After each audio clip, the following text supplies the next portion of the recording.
Thank you, Chad, for those kind words and for the even kinder work that you and the Human Rights Campaign Foundation do every day on behalf of the lesbian, gay, bisexual, and transgender young people here and across America. It is such an honor to be here at the inaugural Time to Thrive conference, but it's a little weird too. Here I am in this room because of an organization whose work that I deeply, deeply admire.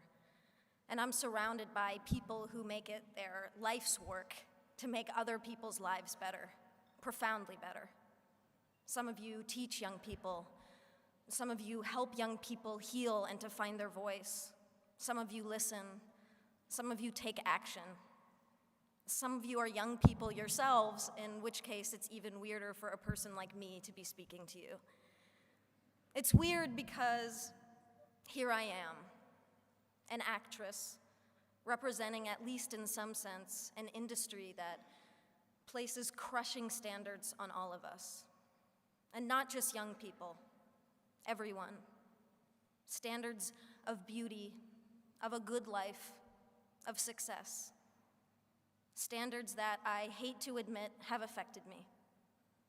You have ideas planted in your head, thoughts you never had before, that tell you how you have to act, how you have to dress, and who you have to be. And I have been trying to push back, to be authentic, and to follow my heart, but it can be hard. But that's why I'm here, in this room. All of you, all of us, can do so much more together than any one person can do alone. And I hope that that thought bolsters you as much as it does me. I hope that the workshops you go to over the next few days give you strength, because I can only imagine that there are days when you've worked longer hours than your boss realizes or cares about just to help a kid who you know can make it. Days where you feel completely alone, undermined, or hopeless. And I know that there are people in this room who go to school every day and get treated like shit for no reason. Or you go home and you feel like you can't tell your parents the whole truth about yourself. And beyond putting yourself in one box or another, you worry about the future, about college, or work, or even your physical safety. And trying to create that mental picture of your life, of what on earth is going to happen to you, can crush you a little bit every day. And it is toxic and painful and deeply unfair. And sometimes it's the little insignificant stuff that can tear you down. Now, I try not to read gossip as a rule, but the other day, a website ran an article with a picture of me wearing sweatpants on the way to the gym. And the writer asked, "Why does this petite beauty insist upon dressing like a massive man?" Because I like to be comfortable.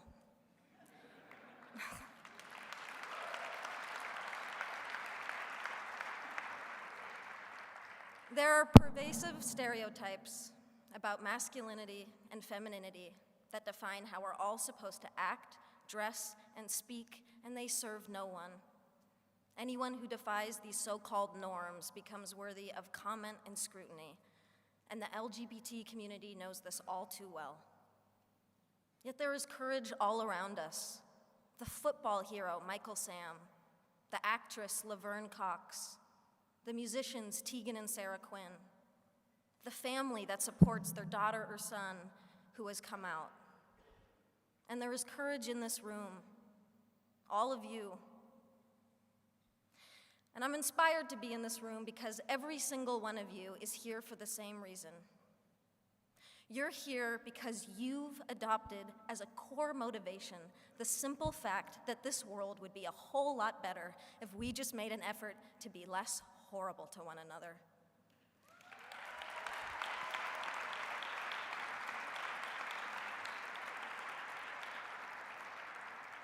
If we took just 5 minutes to recognize each other's beauty instead of attacking each other for our differences, that's not hard. It's really an easier and better way to live. And ultimately, it saves lives. Then again, it can be the hardest thing, because loving other people starts with loving ourselves and accepting ourselves. And I know many of you have struggled with this, and I draw upon your strength and your support in ways that you will never know. And I am here today because I am gay. And because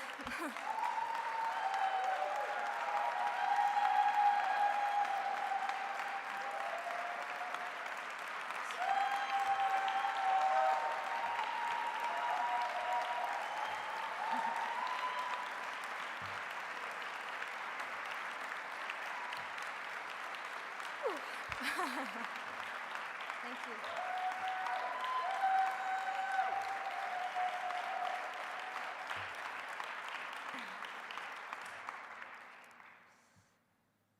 And because maybe I can make a difference to help others have an easier and more hopeful time. Regardless, for me, I feel a personal obligation and a social responsibility. I also do it selfishly because I'm tired of hiding, and I'm tired of lying by omission.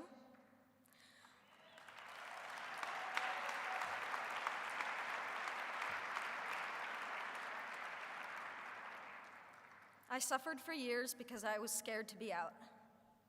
My spirit suffered, my mental health suffered, and my relationship suffered. And I'm standing here today with all of you on the other side of that pain. And I am young, yes, but what I have learned is that love, the beauty of it, the joy of it, and yes, even the pain of it, is the most incredible gift to give and to receive as a human being. And we deserve to experience love fully, equally, without shame and without compromise. There are too many kids out there suffering from bullying, rejection, or simply being mistreated because of who they are. Too many dropouts, too much abuse, too many homeless, too many suicides. You can change that, and you are changing it. But you never needed me to tell you that. And that's why this was a little bit weird.